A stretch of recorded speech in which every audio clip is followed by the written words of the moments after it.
अस्सलाम वालेकुम रहमतुल्लाह।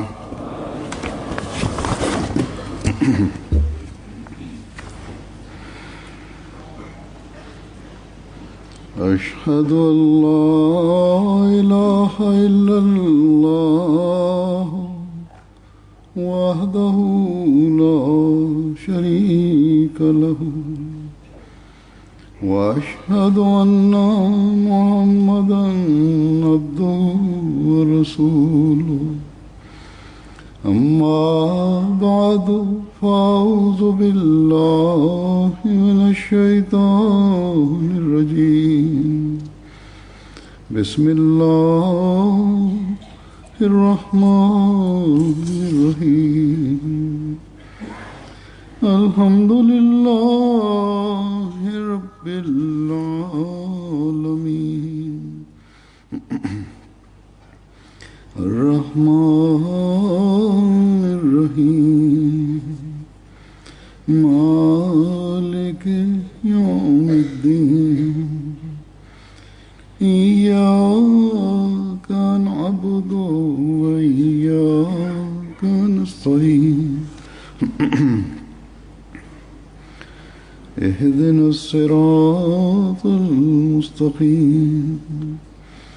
सिरातल लज़ीना अनअमता अलैहिम गैरिल मग़ज़ूबि अलैहिम वलद्दाल्लीन।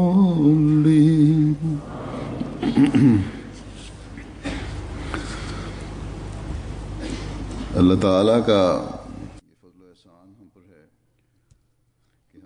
Bismillahirrahmanirrahim. Alifa mtukufu anasema kwamba hii ni ihsani ya Mwenyezi Mungu juu yetu kwamba sisi tumempokea Sayyidina Ahmad alayhi salatu wassalam, tumefanya bayat yake.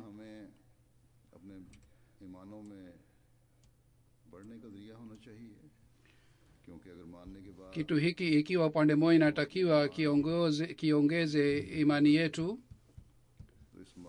Ikiwa sisi hatuimariki katika imani yetu na yakini yetu, basi haina faida ya kumpokea Sayyidina Ahmad alayhi salatu wassalam.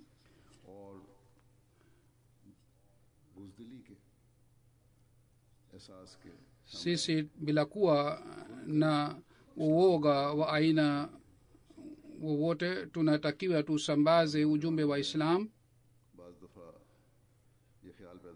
Katika vijana kadhaa baadhi wakati mawazo haya yanapatikana katika vijana na wasichana kwamba hali ya Waislamu inayopatikana duniani siku hizi na fitina na ufisadi inayofanywa na hawa Waislamu,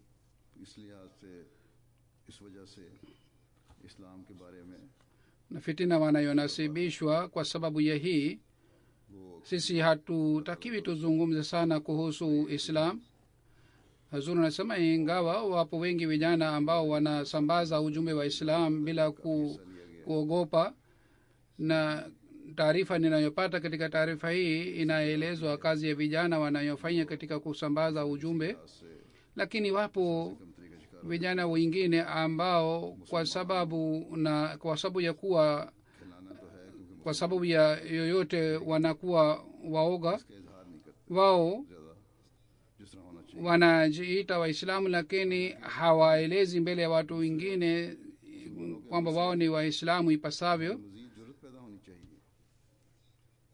Vile vile huzuru anasema kwa kuona vitendo vya Waislamu wengine tunatakiwa tupate ujasiri zaidi ya kufanya mahubiri mbele ya dunia, na tuwaambie kwamba mafundisho ya Islam ni haya ambayo sisi tunafuata, kwa sababu Mtume sallallahu alaihi wasallam alitoa bishara kwamba wakati utafika wakati wa Islamu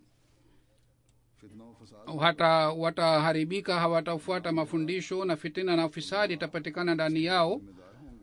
Maulama wa kijina wataleta hali hii katika dini tukufu ya Islam.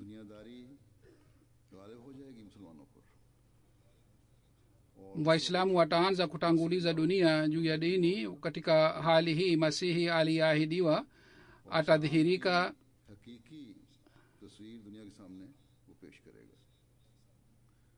na yeye ataeleza picha halisi ya islam mbele ya dunia, mafundisho sahihi ya islam, na yeye atasambaza ujumbe sahihi wa islam duniani kote. Sisi wanajumuia ni wale ambao ni wafuasi wa masihi aliyeahidiwa huyu. खूबसूरत अंदाज हज़रत मसीह मौऊद अलैहिस्सलाम ने हमें दिखाए और सिखाए, उन पर अमल करना na jinsi alivyofanya kazi sainam alahi salatu wassalam, sisi tunafuata mfano wake. kwa hiyo sisi hatutakiwi tuwe na uoga wa aina wowote.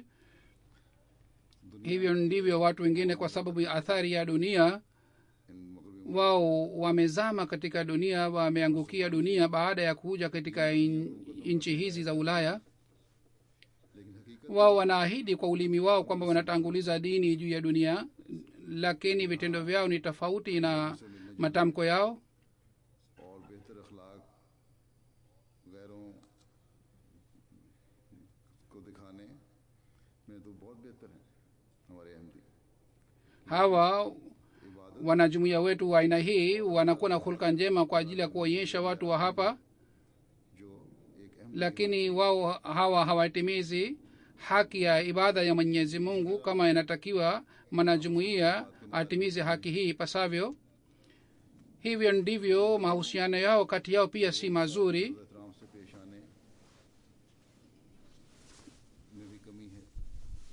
मुख्तलिफ जगहों पर शिकायतें आती wao hawaheshimu viongozi wa jumuiya, kwa sababu napata malalamiko kutoka kwa jumuiya mbalimbali. हैं।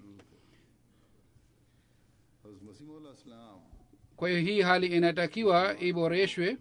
कायम करने आए थे, वो सिर्फ sainam alahi salatu wassalam aliyekuja kuanzisha jumuiya ile si jumuiya kwa jina tu na kwa itikadi tu, bali jumuiya ile ilikuwa jumuiya ya kurekebisha hali ya vitendo vyetu. अपने जायजे लेने चाहिए Basi कि हम upande huu pia kila mmoja wetu anatakiwa achunguze hali yake, kwamba je, sisi tunafanya juhudi kwa ajili ya kupata hali hii यूं यूं मस्जिदें बन iliyotakiwa tuwe nayo. और जमातें कायम हो रही हैं, Jinsi tunaendelea kujenga misikiti katika jumuiya ya Germany na jumuiya mpya zinapatikana, kwa sababu ya hii jumuiya inajulikana दुनिया की sana. तनकीदी नजर भी बढ़ती जाएगी। ये कुदरती बात है। Na pamoja na hali hii watu wataendelea kutuchunguza zaidi kuliko zamani. तो दुनिया से Wakati idadi yetu itakapoongezeka, तो तनकीद dunia itajua kuhusu jumuiya. Wakati jumuiya itakapojulikana, basi katika hali watu watachunguza amali zetu pia, na hali hii inaendelea kuzidi siku hadi siku. करती है कि हम में से Basi kitu hiki kinatutaka sisi tuboreshe hali ya vitendo vyetu na amali zetu, के मकसद को पूरा करें। na sisi tutimize lengo la bayati ya sayyidina alayhi salatu wassalam. कि अहमदियों Hazur anasema kwamba, nasema mara kwa mara na nakumbusha tena kuhusu hii kwamba wanajumuia baada ya kuhamia katika nchi hii इन मुल्कों में आबाद 99.9 किसी जाती hawa wanajumuia, ikiwa walipewa ruhusa ya kukaa katika nchi hizi, hii si kwa sababu ya sifa zao binafsi, bali wao walipewa ruhusa hii kwa sababu ya jumuia Ahmadiyya. Ahmadi Kwa hiyo kila mwanajumuia alihamia katika nchi hii, yeye ni bashiri wa jumuia यहाँ के kwa fadhili za Mwenyezi Mungu. अच्छे नमूने Wanajumuia wengi wanaoishi katika nchi hii, लोगों पर जमात kwa sababu ya mifano yao mizuri, kwa sababu ya hulka zao njema, watu wamepata athari nzuri ya jumuiya kwa jumla. Na hawa watu wanaeleza maoni yao mara kwa mara katika hutuba zao. इफ्ता Katika और मस्जिदों के siku kadhaa zilizopita nilipata को मौका मिला bahati ya kufungua misikiti kadhaa, na vile vile nilipata bahati ya kuweka jiwe la misingi ya misikiti mbalimbali. लोगों के जमात के Wenyeji wa maeneo yale walikuja kuhudhuria sherehe na walitoa maoni yao kuhusu wanajumuia wanaoishi katika maeneo yale. के भी जो ख्यालात थे इसका उन्होंने इजहार किया। Viongozi na wanasiasa pia walitoa maoni yao कि अल्लाह maoni yao waliotoa katika hutuba zao yanathibitisha kwamba kwa fadhila za mwenyezi mungu wanajumuia wanaoishi katika maeneo yale wameacha athari nzuri juu ya watu wengine. Lakini pamoja na hii mimi nilipata hisia hii pia kwamba jinsi watu wanatakiwa wajue kuhusu mafundisho ya Islam wao hawakujua mpaka leo. Hazur anasema kwamba katika sherehe za aina hizi, katika ufunguzi wa misikiti, mimi nilizungumza kuhusu mafundisho ya Islam. Baada ya kusikiliza hutuba zangu, watu wengi walisema kwamba sisi tulikuwa hatujui kuhusu mafundisho haya mazuri ya dini tukufu ya Islam, hatukuambiwa kuhusu mafundisho haya. Wageni walisema waziwazi katika maoni yao kwamba sisi hatukujua mafundisho haya ya dini tukufu ya Islam. Sisi tulikuwa na mawazo kuhusu Islam jinsi media inatuonyesha. Bila shaka wapo wengine ambao wanajua wanajumuia kadhaa, na walisema kwamba sisi tumekuja kwa sababu ya mwaliko wao, lakini tulikuwa na wasiwasi mioyoni mwetu. Hazur anasema kwamba kujenga mahusiano ni kitu kingine, lakini kumwalika mtu kwa kuwa mwanajumuia na vile vile kumwalika chini ya nidhamu ya jumuia ni kitu kingine tofauti. Watu wengine wanaona kwamba huyu ni rafiki yangu, labda atakuwa mzuri. Watu wageni wengine wanafikiria kwamba huyu ni mgeni, huyu ni rafiki yangu, labda ni mzuri, lakini sijui mafundisho ya jumuiya ni nini. Kwa sababu ya hiyo watu wengine walikuwa na wasiwasi moyoni mwao wakati walipokuja kuhudhuria sherehe hizi za ufunguzi. Na Huzur anasema kwamba hali hii mimi nimeona katika nchi mbalimbali katika watu wasiokuwa Waislamu, na hali hii niliona katika nchi mbalimbali. Wao walikuwa na wasiwasi kwamba tukienda kuhudhuria sherehe au kikao, labda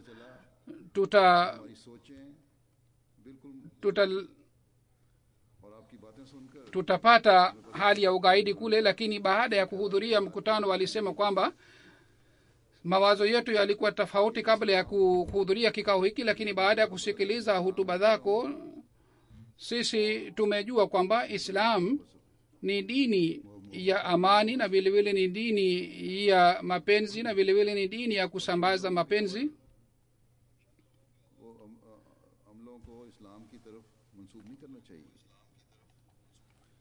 Na wakasema kwamba hatutakiwi kwamba tuseme kwa sababu ya vitendo vya watu kadhaa kwamba haya ni mafundisho ya Islam. Hazur anasema kwamba katika nchi hii na katika nchi zingine pia mimi nakutana na wageni wa aina hii ambao wanasema katika maoni yao kwamba baada ya kuhudhuria kikao hiki chenu wasiwasi yote imeondolewa tulikuwa tunayo mioyoni mwetu. Na si hii tu kwamba wasiwasi iliondolewa, bali watu kadhaa walisema kwamba ikiwa sisi tukipata bahati ya kuelekea kwenye dini yoyote, basi sisi tutajiunga na jumuiya hii ya Ahmadiyya.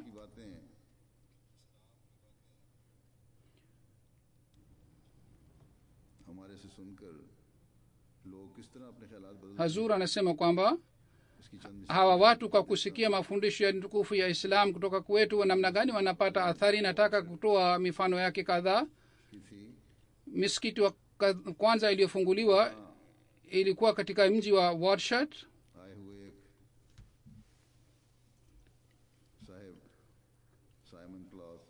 Mgeni mmoja aliyekuja kule, bana Simon Cloth, akasema mimi maoni yangu yamebadilika kabisa kuhusu mafundisho ya Islam, na leo mimi nimejua maana sahihi ya jihad ni nini. Baada ya kuelewa maana hii ya jihad, hakuna sababu yoyote kwamba mimi niogope kwa kusikia neno la jihad, kwa sababu hakuna jambo la haufu katika neno la jihad. Anasema kabla ya kuja hapa nilikuwa na wasiwasi na nilikuwa naogopa kwamba labda hapa magaidi wanaweza kunishambulia mimi. Kwa hiyo kwanza mimi niliamua kwamba nisihudhurie kikao hiki, lakini baadaye rafiki yangu mmoja मालूमात हासिल की थी और वीडियो भी देखी थी, उसने ambaye aliwahi kusoma maelezo mbalimbali kuhusu jumuiya, yule rafiki yangu akaniambia kwamba hawa wanajumuiya ni watu wa amani, kwa hiyo wewe haina wasiwasi uende kuhudhuria kikao chao. Lakini hata kwa kuwa na hali hii bado nilikuwa na hofu ya kuhudhuria kikao hiki. lakini sasa कि आज मैं इस फंक्शन में शामिल हो mimi और शामिल nashukuru kwamba mimi nimepata bahati ya kuhudhuria kikao hiki, na baada ya kuhudhuria kikao hiki mimi nimejua kwamba nyinyi si watu wa kuwaua watu wengine, bali nyinyi ni wale watu ambao wanatoa maisha kwa ajili ya wengine. कामों की वजह से दुनिया को जिंदगियां देने Nyinyi kwa sababu ya huruma ya binadamu na kwa sababu ya kutoa huduma kwa ajili ya wanadamu mnatoa maisha kwa ajili ya watu. कहते हैं, Kuna daktari moja नाम देखा है aitwaye Frais akasema kwamba leo mimi nimeshuhudia Islam मोहब्बत के जरिए से ambayo haienei kwa kupitia uchuki, bali inaenea kwa kupitia mapenzi na upendo. Na msikiti mwingine uliofunguliwa kule pia mwanamke mmoja alisema, कभी किसी मुसलमान mambo niliyosikia leo, mafundisho niliyosikia leo sijawahi kusikia katika kiongozi yeyote katika maisha yangu. Huyu mgeni akasema kwamba leo mimi nimejua kwamba Islam ni dini ya amani na dini ya rehema, हमसायों na vile vile nimejua Islam inalinda haki za majirani sana. कहने लगे Hazur anasema katika sherehe ile Muislamu mmoja pia alishiriki, alisema kwamba siku hii ya sherehe ni siku ya furaha sana. Ahmadi मुसलमान नहीं, Kabla ya kuja hapa mimi niliambiwa kwamba wanajumuiya si Waislamu लेकिन आज मुझे पता na wanajumuiya wana Qurani tofauti. Lakini baada ya kuhudhuria kikao hiki mimi nimejua kwamba yoyote niliyoambiwa ni uvongo. Wanajumuiya pia wanasoma Qurani ile ile na wanamwamini mtume yule yule ambaye Waislamu wote wengine wanamwamini. Kisha yule mgeni akasema, के बाद अब ऐन मुमकिन है alikutana nami na akasema kwamba baada ya kukutana na halifa labda mimi nitajiunga na jumuiya.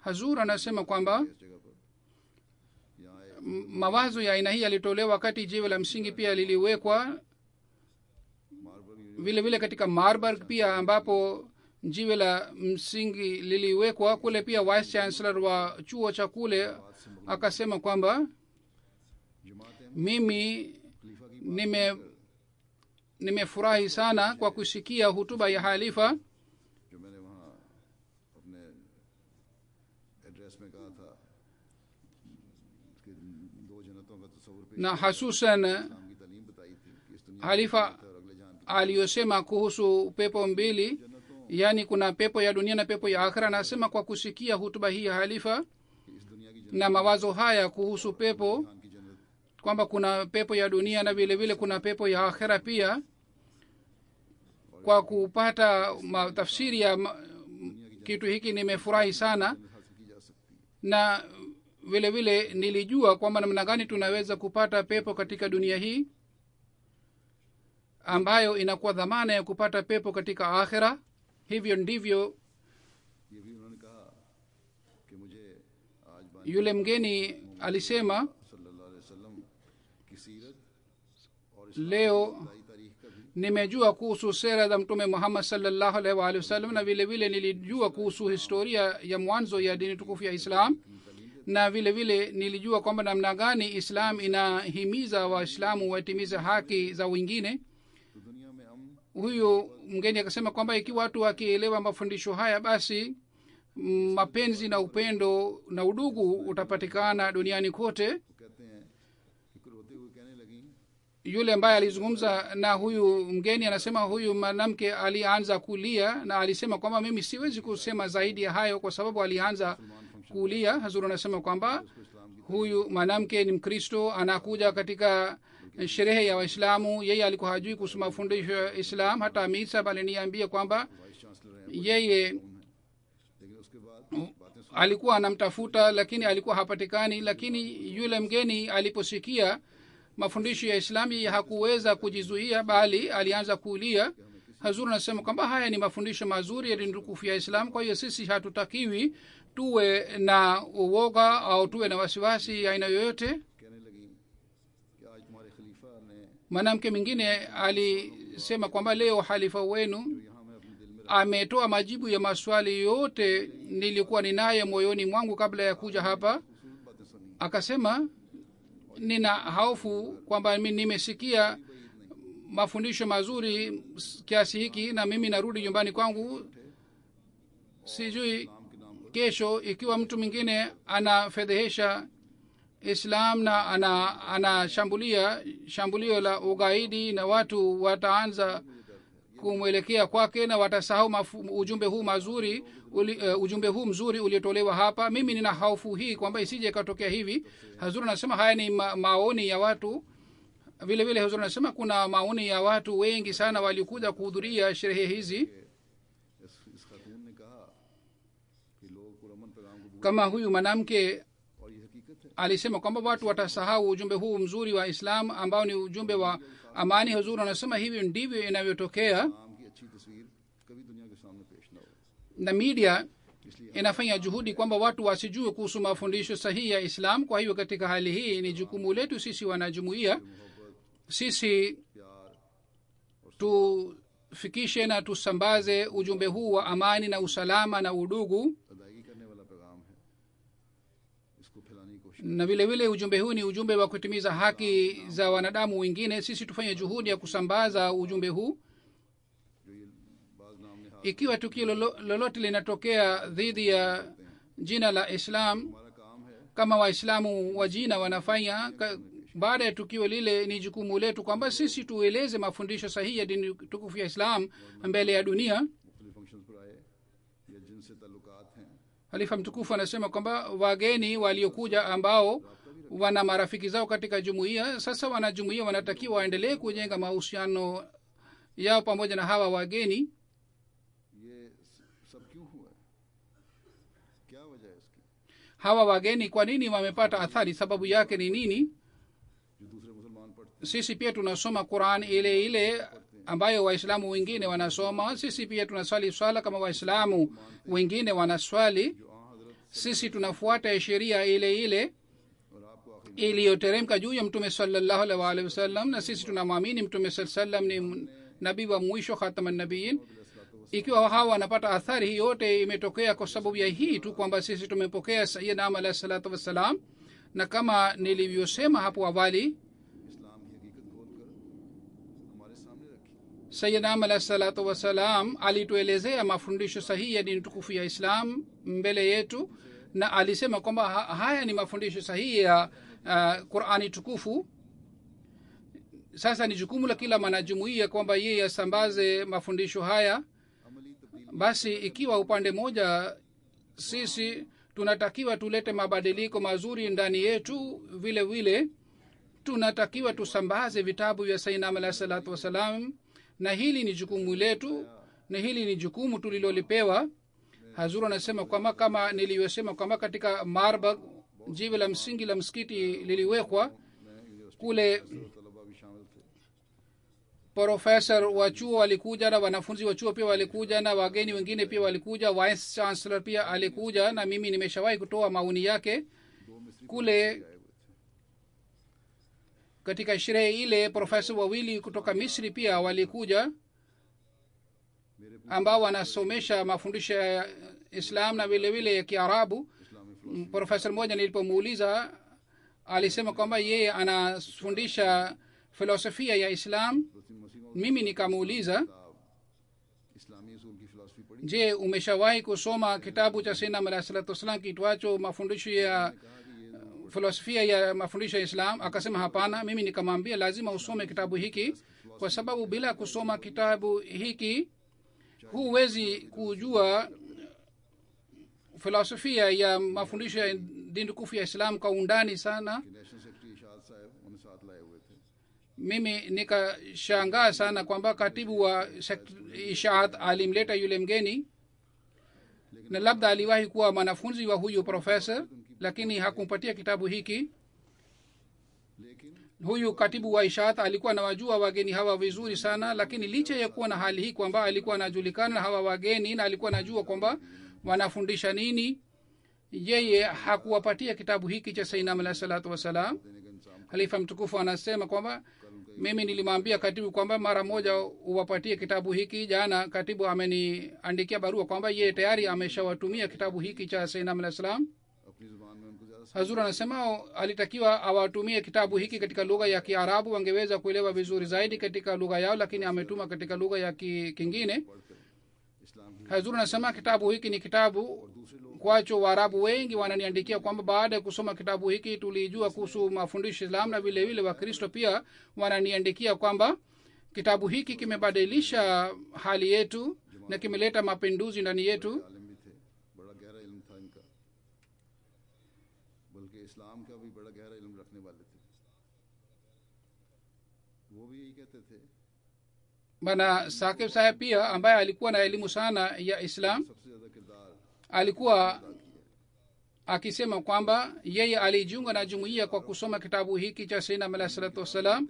Hazur anasema kwamba wakati nyinyi mnapokutana na wataalamu basi muwapatie kitabu hiki. ख्याल है Hazur anasema kwamba wanafunzi ambao wanasoma chuoni आलिमों wao wana mawazo haya kwamba औलिया के kwa kusoma vitabu vya maulamaa wa zamani elimu yao imeongezeka sana. Sasa hakuna yeyote ambaye anaweza kusimama mbele ya elimu yao. Ahmadi उलमा का, Hazur anasema इसलिए अपना मुकाबला labda wao wanakuwa na elimu, lakini wajue kwamba maulamaa ambao si wanajumuia wao wana elimu zaidi. Kwa hiyo kwa kusoma vitabu vingine msione kwamba nyinyi mmekuwa wataalamu. Ikiwa mtu yeyote ana mawazo ya aina hii anatakiwa atoe mawazo haya. Nyinyi muache maulamaa na maaulia wa zamani. हज़रत मसीह मौऊद अलैहिस्सलाम के इल्म कलाम Sasa picha sahihi ya Islam inapatikana katika vitabu vya Sayyidina Alayhi salatu wassalam, na mafundisho haya hayawezi kupatikana katika kitabu kingine chochote. वही असल फैसला Kumbukeni kwamba uamuzi uliotolewa na Sayyidina Alayhi salatu wassalam, uamuzi ule ni uamuzi haswa, की वही हकीकी तफसीरें हैं। na tafsiri zilizotolewa na mahalifa, tafsiri zile ni tafsiri haswa. Nyinyi musome tafsiri hizi na muongeze elimu yenu kwa kusoma tafsiri hizi. और अदल बनकर आए थे, Sayyidina Alayhi salatu wassalam alikuja kwa kuwa hakam na adal, mwadilifu wa dhama hizi.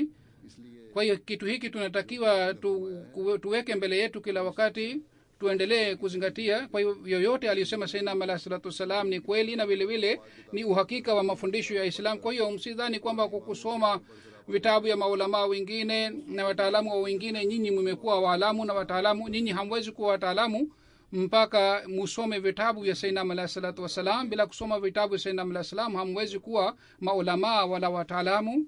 हज़रत मसीह मौऊद अलैहिस्सलाम को भेजा है इस ज़माने की इस्लाह के लिए। Mwenyezi Mungu alimtuma Sayyidina Alayhi salatu wassalam kwa ajili ya kurekebisha hali ya dunia hii. हज़रत मसीह मौऊद अलैहिस्सलाम Ikiwa Mungu alimtuma basi alimpatia elimu pia. कि जो शख्स Sayyidina Alayhi salatu wassalam anasema उसे अपने ईमान, mtu ambaye anaamini, यकीन और इरफान तक तरक्की करनी चाहिए। yule mtu anatakiwa apate maendeleo mpaka yakini na maarifa. याद रखो Hali hii isipatikane kwamba yeye apate dhana mbaya baada ya kuleta imani. Kumbukeni, dhana haiwezi kuleta faida. Mwenyezi Mungu mwenyewe anasema inna dhanna la yughni min alhaqqi shay'a, वहम और जन जो है हक के मुकाबले में कोई काम yani dhana si kitu chochote mbele ya haki, wala haileti kuleta faida mbele ya haki. Amesema यकीन के बगैर yakini ni kitu ambacho kinaweza kumpatia ufaulu, na bila yakini mtu hawezi kupata ufaulu. Ikiwa mtu anaanza kufanya dhana mbaya juu ya kila kitu, अब इस मिसाल labda yeye hawezi kuishi hata siku moja katika dunia hii. Katika hali hii Sayyidina Alayhi salam anatoa mfano moja शायद इसमें जहर मिला दिया kwamba hata yeye hawezi kunywa maji. Labda atakuwa na dhana kwamba sumu imetiliwa ndani yake. Labda hawezi kula vyakula kutoka soko kwamba kuna sumu ndani yake. Basi katika hali hii namna gani anaweza kuishi duniani? Hazur amesema, Sayyidina Alayhi salam alisema kwamba huu ni mfano mmoja. Hivyo ndivyo mtu anaweza kupata faida katika mambo ya kiroho. Sayyidina Alayhi salatu wassalam amesema, क्या तुमने मेरे fikirieni na muamue, और मुझे मसीह माऊद ikiwa nyinyi mumefanya baiyati juu ya mkono wangu इस मान na mumeniamini mimi ni masihi aliyeahidiwa. Baada ya kuamini hii, अगर दिल में कोई कुदूरत या रंज आता है ikiwa nyinyi mnapata dhana kuhusu hukumu yangu, basi katika hali hii mufikirie kuhusu imani yenu. Amesema imani ambayo inakuwa na dhana inakuwa na mchanganyiko ya uchafu imani ile haitafaa. Lakini ikiwa nyinyi mumeamini kwamba masihi aliyeahidiwa ni hakam na mwadilifu, basi katika hali hii nyinyi muwe watiifu wake, na yoyote mlioambiwa mufuate, mutii na muheshimu hukumu ile, ili nyinyi muweze kuheshimu amri zote za mtume Muhammad sallallahu alaihi wasallam.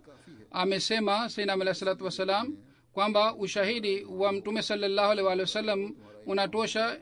Mtume sallam anatuhakikishia kwamba masihi aliahidiwa atakuwa imamu wenu na atakuwa hakam na adal. Ikiwa nyinyi hamkuridhika na maneno haya mtume sallam, mtaridhika lini na vipi? Sayyidina alayhi salam anasema kwamba hii njia si sahihi, kwamba mtu awe na imani na pamoja na imani awe na dhana mbaya pia.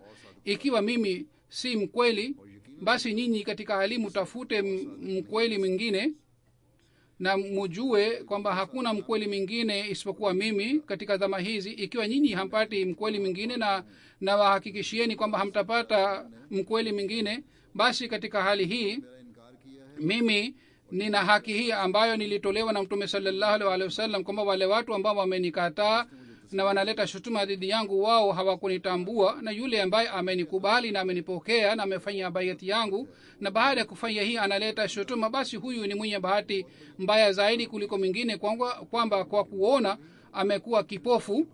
Hazur anasema kwamba kitu hiki ni muhimu sana, kwamba amenikubali, lakini baada ya kukubali anakuwa na wasiwasi moyoni mwake, na baada ya kuona kitu amekuwa kipofu na amekuwa mwenye dhambi zaidi. Katika hali hii amesema kwamba mtu akiishi katika mazingira kadhaa, baadhi wakati kule yeye hajui kwamba afuate njia gani.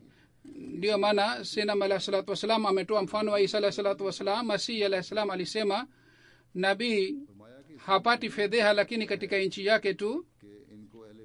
Hazuru anasema Sayyidina alayhi salam alisema kwamba maneno haya yanathibitisha kwamba Masihi alisumbuliwa sana na watu wake. Basi hii ni sunna ya manabii. Mimi pia lazima nitafanyiwa sawa na sunna hii ya manabii, nitatendewa na watu kama manabii wengine walitendewa sawa na sunna hii.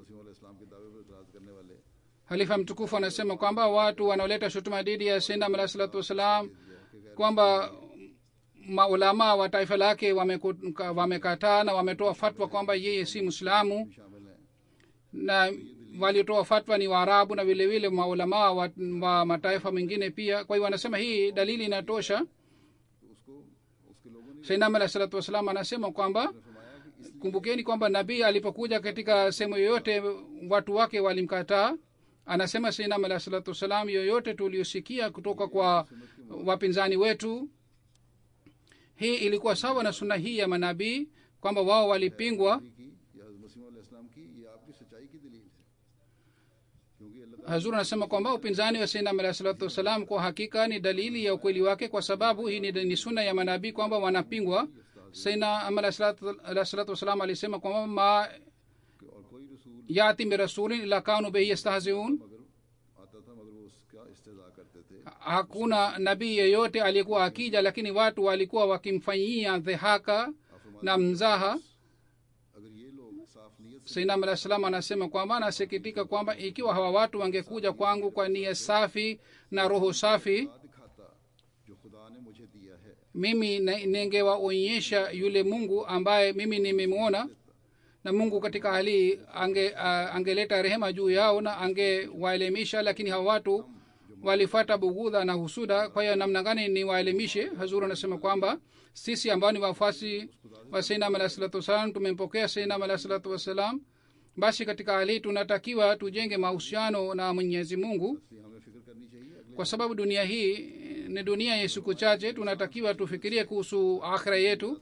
Sayyidina alayhi salam alisema mtu anapotafuta haki kwa moyo safi, basi mambo yote yanarekebika.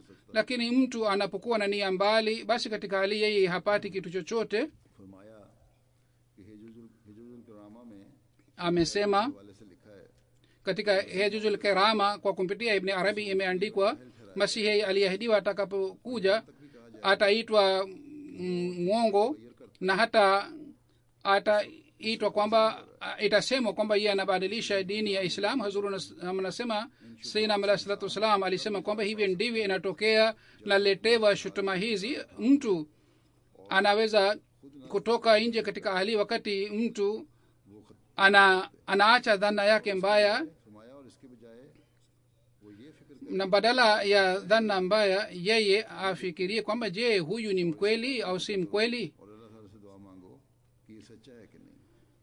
na mufikirie na mufanye utafiti kwamba je, huyu ni mkweli au si, na vile vile mufanye maombi. Zuru nasema mambo mengine yanakuwa magumu, lakini wale watu wanampokea nabii wa Mwenyezi Mungu, wao wanaonyesha subra na wanasubiri, basi polepole Mwenyezi Mungu anawateremshia uhakika wa yale mambo.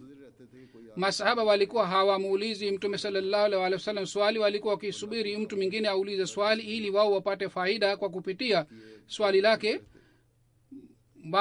Wao wenyewe walikuwa wakikaa kimya फरमाया कि मेरे नजदीक na walikuwa hawapati ujasiri wa kuuliza swali. कि अदब करे जो शख्स अदाबुन नबी को नहीं Mimi naona kwamba mtu awe na adabu ya hali ya juu. Ikiwa yeye hajali kuhusu adabu ya manabii, inawezekana kwamba yule mtu ataangamizwa.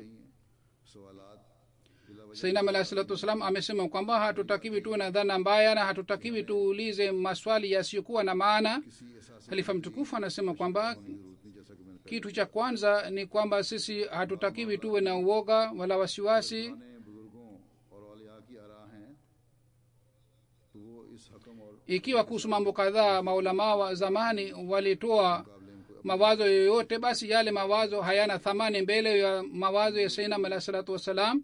अपने वक्त में इस्लाम के लिए काम किया, Wale maulamaa wa zamani walifanya kazi wakati wao sawa na hali yao, na walifanya kazi nzuri sana, na sawa na uwezo wao walifanya juhudi ya kuwapatia watu malezi na waliwaelimisha.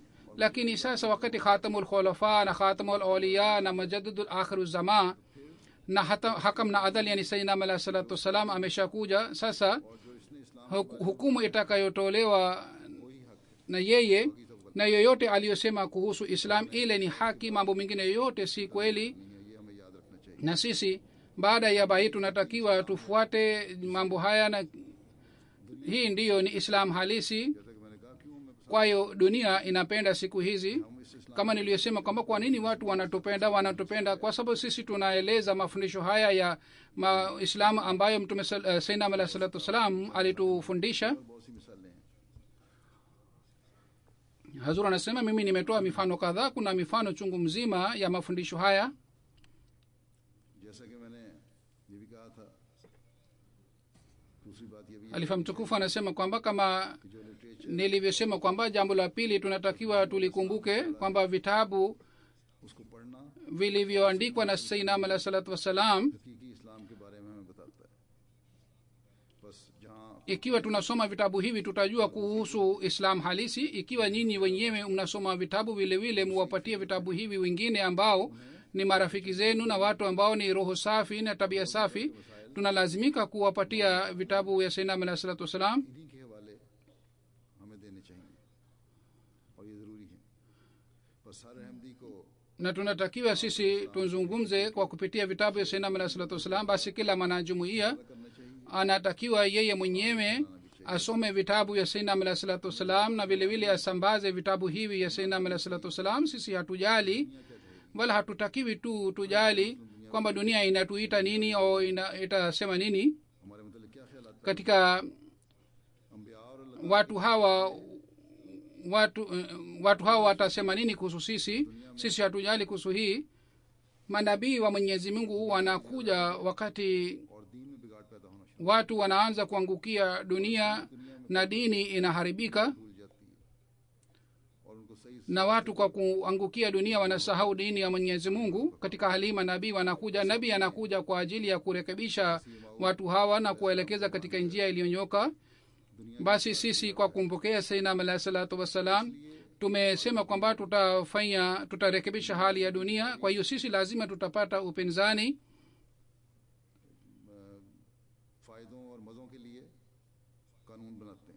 watu wa dunia kwa sababu ya masilahi ya dunia wanaunda sheria mbalimbali.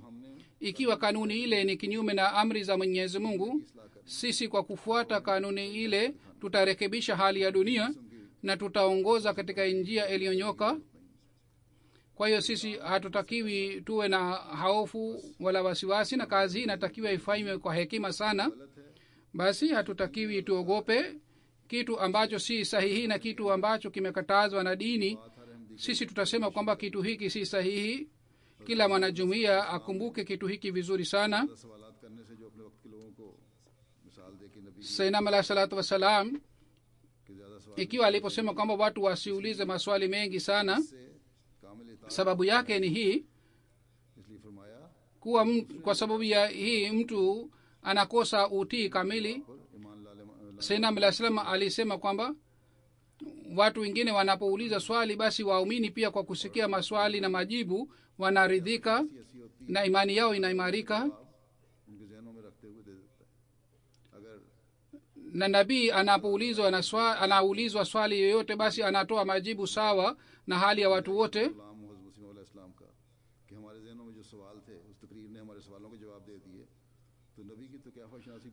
Watu kuhusu hutuba yangu wanasema kwamba wamepata majibu ya maswali yao, basi na hali ya nabii inakuwa juu zaidi kuliko mimi. Kwa hiyo manabii wanatoa majibu ambayo yanaridhisha watu wote, wanakuwa pale. Sasa wale ambao ni wafuasi wanatakiwa wawe watiifu wa hali ya juu. Halifa wa kwanza alimtii sayyidina alayhi salatu wassalam vizuri, na hali ya utii wake elezwa na sayyidina alayhi salatu wassalam. Halifa wa kwanza alikuwa akikaa katika hafla za sayyidina alayhi salatu wassalam, na hii ndiyo inapatikana katika riwaya kwamba alikuwa akiinamisha kichwa chake.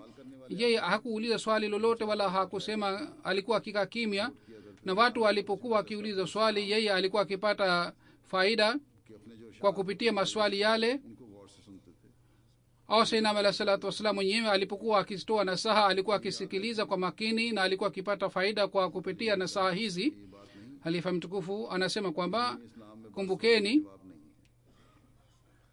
kwamba sisi hatuna majibu ya maswali katika dini tukufu ya Islam, bali kila swali lina jibu lake katika Islam.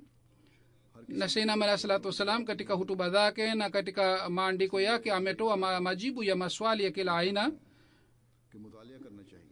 Kwa hiyo nasema mnalazimika kusoma vitabu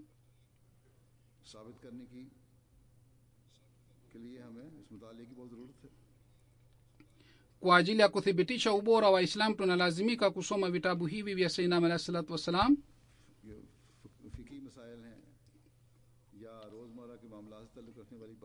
Kuna mambo ya fika au kuna mambo yanayohusika na maisha ya kila siku. Mambo haya yote yanapatikana katika vitabu vya sayyidina alayhi salatu wasallam, na mahalifa pia wametoa maelezo ya mambo haya. Kwa hiyo tunatakiwa tusome vitabu hivi. Sayyidina alayhi salatu wasallam alisihi jumuiya yake mara kwa mara kwamba jumuiya yake inatakiwa iwe ya aina gani na hali ya imani yao inatakiwa iwe ya aina gani. Kuhusu hii sasa nataka kusoma maandiko ya sayyidina alayhi salatu wasallam ili kila mmoja wetu aweze kutimiza haki ya bayati yake. Sayyidina alayhi salatu wasallam anasihi jumuiya yake, anasema siku hizi dunia imeharibika sana, ushirikina na bid'a na vile vile mambo mengine mabaya yamepatikana. Inaposemwa katika bai kwamba tutatanguliza dini juu ya dunia, hii ni ahadi mbele ya Mwenyezi Mungu. Ahadi hii ni mbele ya Mungu na inatakiwa mpaka kifo kila mwanajumuiya abaki juu ya ahadi hii. Pengine muelewe kwamba hamkufanya bayat halisi. Ikiwa mnatimiza ahadi hii basi mungu atatia baraka katika dunia na katika akhira. Anasema sayyidina alayhi salatu wassalam, जमाना नाजुक है, nyinyi muwe na ucha mungu wa mwenyezi mungu. खुदा जो maafa mengi yamepatikana duniani siku hizi. वो अपनी जान और अपनी yule ambaye atakuwa sawa na ridhaa ya mwenyezi mungu basi ye atarehemu nafsi yake, watoto wake na hali zake. बहुत ज्यादा रुजू करना चाहिए. Hazur anasema hali inapatikana duniani, kila mmoja anatakiwa achunguze hali yake. Sayyidina alayhi salatu wassalam anasema, जब तक सेरी के मुवाफिक angalieni mtu anakula chakula, तो उसकी भूख नहीं जाती. yeye भोरा रोटी anaendelea kula mpaka anashiba. Lakini kama mtu anakula kipande kimoja cha chapati, je, anaweza kusema kwamba njaa yake imeondoka? Haiwezekani iwe hivi. Ikiwa yeye anakunywa tone moja la maji, je, tone moja litamtosheleza? Hapana, bali kwa kuwa na tone hili mwilini mwake atakufa. जिससे जिंदा रह सकता है, जब तक ना खा ले Kwa hiyo kwa ajili ya kuishi yeye atakula na atakunywa mpaka ashibe, yani kuna kiasi fulani lazima ale, ndiyo maana atabaki hai, pengine atakufa. Hii ndiyo ni hali ya dini ya mtu. Madamu hali ya dini yake haifiki mahali ambapo ashibe, yeye hawezi kusalimika upande wa kiroho. तात को इस हद तक करना चाहिए जैसे रोटी और पानी को इस Mtu anatakiwa amtii mwenyezi mungu na awe na uchamungu kiasi hiki. Kama mtu anakula chakula na anakunywa maji, कि खुदा ताला की बाज बात inatakiwa ikumbukwe vizuri. उसकी सब बातों की को Kuto kupokea kukubali mambo kadhaa ya mwenyezi mungu ni sawa sawa na kuacha mambo yake yote. तारी को पसंद नहीं करता. Mwenyezi mungu hapendi kwamba ashirikishwe na chochote. कि ये सिलसिला उसी इसीलिए है कि इंसान अल्लाह ताला Amesema kwamba अगरचे खुदा की तरफ आना बहुत मुश्किल होता Mungu anataka mwanadamu amwelekee kwake, ingawa inakuwa ngumu sana kuja kwake, na kuja kwake inakuwa mauti. Lakini mtu akielekea, akimwelekea Mungu atapata uhai. Yule ambaye anaondoa shetani, basi yule mtu anakuwa mwenye baraka पहुंचती है. katika mji wake na nyumba yake, baraka inapatikana. Lakini kama yeye amepata sehemu ndogo katika hii, basi yeye hatapata baraka. चीज नहीं है, Madamu hamwonyeshi kwa vitendo vyenu mumefanya bayet, basi bayet haitaleta faida. मगर अमली तौर पर कुछ भी ना Basi तो वो खुश ना होगा. ikiwa mnasema maneno mengi mbele ya mtu na hamfanyi kitu chochote kwa vitendo, yeye hataridhika. Hivyo ndivyo ni hali ya mwenyezi mungu. Mungu ana ghaira zaidi kuliko watu wengine wote. Je, inaweza kutokea kwamba upande mmoja mumtii yeye na upande mwingine mumtii maadui wake pia? Hii ni unafiki. पर कायम रहो. Kwa hiyo mtu फरमाया कि anatakiwa yeye hajali mambo ya dunia, bali aendelee kumtii mwenyezi mungu. ना जानना, उसकी इबादत और इताअत में कसर करना, Mtu anakuwa na hali ya aina mbili. Ya kwanza ni kwamba anamshirikisha na yoyote, na ya pili ni kwamba yeye hatimizi haki za watumishi wa mwenyezi mungu. Mtu hatakiwi awe na haya mawili. Ahadi muliofanya mnatakiwa mubaki juu ahadi ile. Nyinyi msimuudhi watumishi wa mwenyezi mungu, musome Qur'ani tukufu kwa makini sana na mufuate Qur'ani tukufu, मजलिसों से बचो. पांचों na muepukane na dhihaka ya kila aina na hafla ya dhihaka. Musali swala 5 kila siku, बदन को भी साफ रखो ilmuradi hakuna amri yoyote ambayo nyinyi hamfuati. Musafishe miili yenu और हसद से na musafishe mioyo yenu katika bughudha na husuda. Haya ni mambo kwayo Mungu anataka kutoka kwenu. Hazuru anasema kila mmoja anatakiwa achunguze kiasi gani yeye anaepukana katika hafla za ufedhuli na maovu. Wapo wengi ambao watasema kwamba sisi tunamwamini mwenyezi mungu, hatukai katika hafla za aina hizi, vikao vya aina hivi. Internet है, TV Lakini kumbukeni, ऐसा काम है. si hafla tu, bali internet na tv au kazi yoyote ambayo वो मुशरिकाना मजलिस inatukafilisha katika swala, basi hafla ile na kazi ile ni kazi ya ushirikina. Basi kwa upande huu mnatakiwa mchunguze hali yenu. नमाजों को कायम करो. Sayyidina alayhi salatu wasalam alisema kwamba muzingatie swala zenu 5, और बाकायदा और वक्त पर अदायगी. na swala ni ile ambayo inaswaliwa kwa jamaa na inaswaliwa kwa nyakati. Hazuru nasema mimi nimefanya utafiti, bado kuna udhaifu sana, kasoro sana katika hali hii ya kusali swala. बाकायदा पढ़ रहे हो, watu wananiambia niwaombe, ninapowauliza kwamba je, mwenyewe unaswali swala, unafanya maombi, wanasema hapana, sisi hatufanyi, bali tunafanya juhudi kwamba tuweze kusali. Hazur anasema ikiwa nyinyi mnaniambia mimi nifanye dua kwa ajili yenu, ikiwa wao wenyewe kwa ajili ya kuondoa madhara hawafanyi maombi, basi namna gani mtu mwingine anaweza kupata hali ya kuombea kwa moyo? Ikiwa wao wenyewe wanatimiza haki ya maombi, katika hali maombi ya wengine pia yanamsaidia. Na hii ndiyo ni aliyosema Mtume sallallahu alaihi wasallam. Vile vile maovu ya jamii yanayopatikana katika mazingira, kama nimeshawahi kusema hapo awali kwamba sisi hatuna mfano mzuri katika kujenga udugu,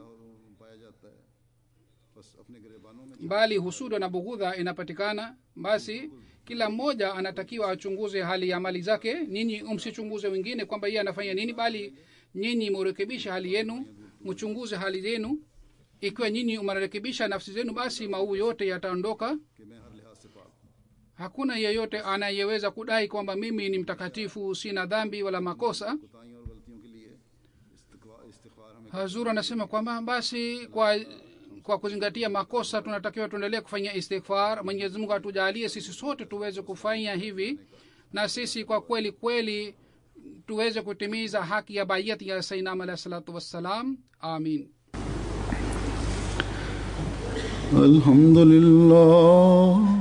Alhamdulillah nahmaduhu wa nasta'inuhu wa nastaghfiruhu wa nu'minu bihi wa natawakkalu alayhi wa na'udhu billahi min shururi anfusina